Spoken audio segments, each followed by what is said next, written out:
Students, देखो हमने 11th class के लिए टेस्ट में 2 क्वेश्चन दिए थे. What are the importance of plant and what are our responsibilities to balance environment, right?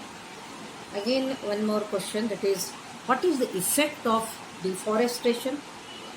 What is the effects of imbalancing environment? And what is our responsibilities to balance the environment? ये सभी question के आपको जो answer है ये मिल जाएंगे इस कविता में. मैं आपको साथ साथ में मतलब भी समझाती हूँ. कविता के माध्यम से आपको याद रखने के लिए आसान हो जाएगा. और मराठी में कविता है, उसी को आप इंग्लिश में उसके वर्ड्स में समझाते वक्त बताऊंगी. ज़रूरी नहीं वो नहीं बताऊंगी, आप लिखते जाओगे. हमने आंसर शीट टेस्ट की डाल दी है, उसमें भी आपको आंसर मिल गए हैं. वो कैसे इसको समझाने का काम हम लोग इससे कर रहे हैं, ठीक है?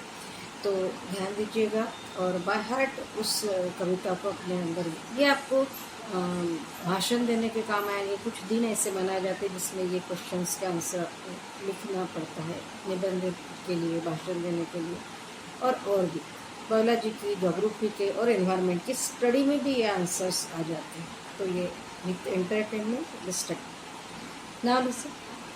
अरे मानसा मानसा, अरे मानसा मानसा, मित्रा भूललास कसा.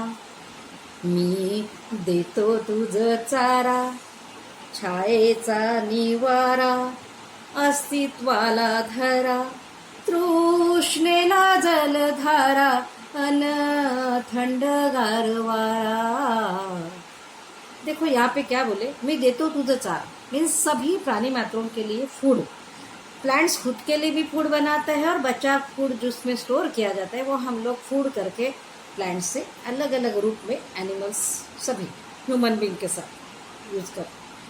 छायेचा निवारा, देखो आप लोग कहीं जगह पे देखो पेड़ के नीचे लोग रुकते हैं. धूप में, गर्मी में, हवा आई, बारिश आई तो हम लोग कहीं पे आसरा लेते हैं. और इस तरह से सिर्फ हमारी बात नहीं है, तो कई प्राणियों का वास बड़े पेड़ों पे होता है, बराबर है. और ये जब प्राणी बचते हैं उनके लिए घर हम बना के नहीं देते, लेकिन उनके लिए वो घर करके काम करता है, राइट? पंछी है, कितने कीड़े मकोड़े हैं, सांप है, बंदर है, पेड़ पर चढ़ने वाले, ऐसे कई आप एनिमल देख लो कि जो पेड़ के ऊपर रहते हैं. तो छायेचा निवारा.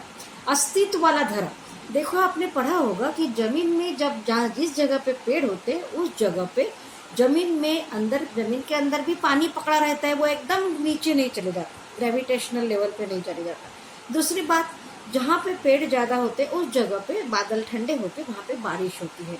इसलिए डेजर्ट एरिया में बारिश कम होती, राइट? देखो ये एक है जहाँ पे पेड़ कम लगे हैं, वृक्ष नहीं लगे, बड़े बड़े पेड़ नहीं है, उस जगह पे बारिश कम होती है. तो इस मतलब से भी अस्तित्व वाला धरा. एक तो हम लोगों को ये मिल गया तृष्णेला जलधारा. दूसरी बात, अस्तित्व वाला धरा मीन्स जमीन भी अच्छी रहने का काम भी पेड़ों के वजह से होती है, क्योंकि पेड़ों के वजह से जमीन में ऊपर के लेवल में जो पानी पकड़ा जाता है तो उसका इरोजन नहीं होता, सॉइल इरोजन नहीं होता और मट्टी का रूपांतर रेत में नहीं होता. तो मट्टी जब रहती तो हम लोग उसके ऊपर चल सकते हैं, राइट? खड़े रह सकते हैं. और रेत पे अपने पैर नहीं टिकते, चल नहीं पाते बराबर. अब तो रेगिस्तान का कभी पिक्चर देख लो तो कैसे चलते ध्यान में आ जाएगा. सब प्राणी वहाँ पे चल नहीं सकते, राइट? और इस तरह से हम लोगों को जमीन भी खड़े रहने के लिए जो ढंग से चाहिए तो पेड़ों की वजह से मिलता है. तृष्णेला जलधारा, अभी मैंने समझा दी पानी कैसे आता है, पानी कैसे जमीन में रुकता है. फिर ठंडगार वारा. प्लांट्स को नेचुरल कूलर्स कहा जाता है. क्यों? आप लोग इसे देखा ना कि हम लोग गांव से जाते या खाली रास्तों से जाते हैं तो गर्मी जितनी होती उसी मौसम में, वही जब हम लोग अगर ट्रैवलिंग करते वक्त जंगल से गुजर गए तो जंगल में ठंडी लगती है, बराबर? क्योंकि वहाँ पेड़ों की संख्या ज़्यादा है तो वहाँ का टेम्परेचर भी उतना कम हुआ. हमको ये सिद्ध करते हैं कि yes, plants are natural coolers, क्योंकि उस जगह पे हवा ठंडी हो जाती. क्यों? क्योंकि प्लांट्स कार्बन डाइऑक्साइड हवा में से खींच लेते हैं. किस लिए? फोटोसिंथेसिस प्रोसेस के लिए. और वो जो हवा में कार्बन डाइऑक्साइड ज़्यादा होती तो हवा का टेम्परेचर ज़्यादा होता है, एटमॉस्फेयर का टेम्परेचर ज़्यादा होता है. और जब कार्बन डाइऑक्साइड प्लांट हवा से निकाल लेते तो अपने आप उतना टेम्परेचर घट जाता है। और ये कार्बन डाइऑक्साइड जो हम लोगों को यूजफुल नहीं है, क्योंकि हम लोग अगर सांस कार्बन डाइऑक्साइड में लेंगे सांस में तो हमारा घुटन होगी, दम घुटेगा। वही कार्बन डाइऑक्साइड प्लांट्स जब खुद खींच लेते हैं हवा से तो उसका कन्वर्शन ग्लूकोज में करते हैं फोटोसिंथेसिस प्रोसेस में। इस तरह से वेस्ट से बेस्ट बनाने की ये ताकत भी ग्रीन प्लांट्स में होती है। यस, और उसी का फूड, ग्लूकोज का फिर बाद में अलग अलग रूप में कन्वर्शन होकर फूड बनता है। मतलब देखो, वेस्ट में से बेस्ट बनाने की ये ताकत नेचुरली सिर्फ प्लांट में है। और इसलिए हम लोग कितनी भी अपनी बुद्धि पर इतराएंगे, हम लोग ग्रीन कपड़े भी पहनेंगे, अपने स्कूल का यूनिफॉर्म ग्रीन है, लेकिन हम फोटोसिंथेसिस नहीं कर सकते, राइट। तो हम लोगों को ये नेचुरल ताकत नहीं जो प्लांट्स बिना बोले देते हैं और फुकट में देते हैं। तो बात अलग है कि हम बाजार में खरीद में जाए तो हमको पैसे लगते हैं, लेकिन नेचुरली हमारे घर में पेड़ में लगे तो पेड़ हमसे पैसे नहीं लेते।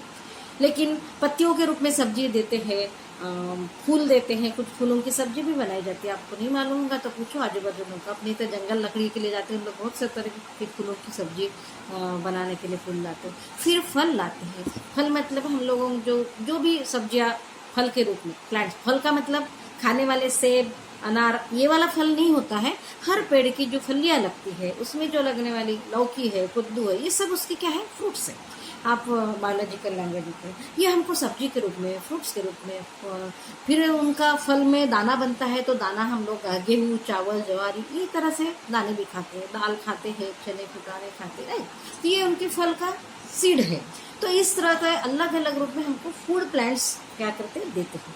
तो आगे देखिए कि हम लोगों ने क्या कर दिया इन प्लांट्स के साथ। आगे, उगारून धारदार आरा, घालून केर सारा, मोडलास तूच तुझा रे सहारा। अरे मोडलास तूच तुझा रे सहारा, अरे मानसा मानसा मित्रा भूललास कसा। देखो, हमको पर्यावरण ने मित्र क्यों बोला है हेमंत को? क्योंकि देखो, हम लोगों को इतनी कुछ चीजें मैंने पहले बार बता दी है कि क्या क्या हमको देता है। एक फ्रेंड ही बिना कुछ हमसे कीमत लेके हमको इतना सब देता है, मतलब वो फ्रेंड हो गया, बराबर। फ्रेंड्स हमसे कुछ मांगते नहीं, बदले में मांगते नहीं। तो इसलिए पर्यावरण ने हमको भी फ्रेंड कहा है, और फ्रेंड कहा तो उसने हमको कुछ दिया तो हमने भी उसको कुछ ना कुछ देना चाहिए, है ना।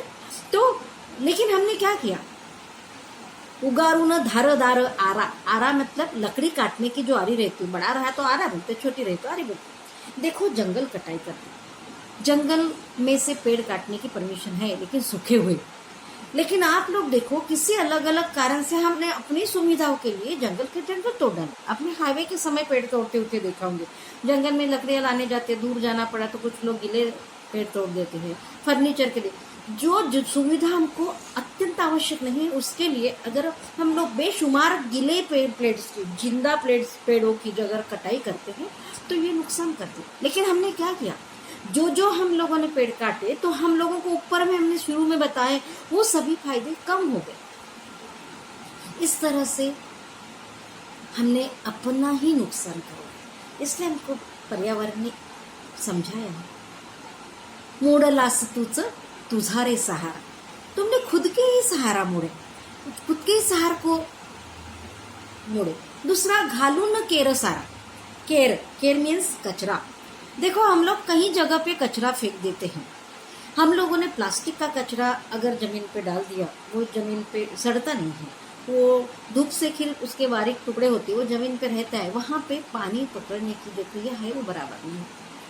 ऐसी जमीन में जहाँ पे प्लास्टिक जिधर उधर फैला हो, वहाँ पे जड़ें पास नहीं हो पाती पेड़ों से। इसलिए देखो, वृक्षारोपण कराते वक्त जो रोप लाते हैं, गड्ढा बनाते, गड्ढे में रोप डालने के पहले उस वृक्ष के प्लास्टिक को फाड़ने के लिए कहा जाता है, करेक्ट। मतलब प्लास्टिक अगर रहता तो उसकी जड़ों की ग्रोथ बराबर नहीं होती, और जड़ों की ग्रोथ नहीं होगी तो पानी और मिनरल्स वो पेड़ सोख नहीं पाएंगे, और वो अगर एब्सॉर्ब नहीं कर पाएंगे, पानी और मिनरल्स, वाटर और मिनरल्स अगर एब्सॉर्ब नहीं कर पाएंगे तो प्लांट की ग्रोथ नहीं होगी। प्लांट की ग्रोथ नहीं होगी तो उससे मिलने वाले सभी प्रोडक्ट्स ये कम होंगे।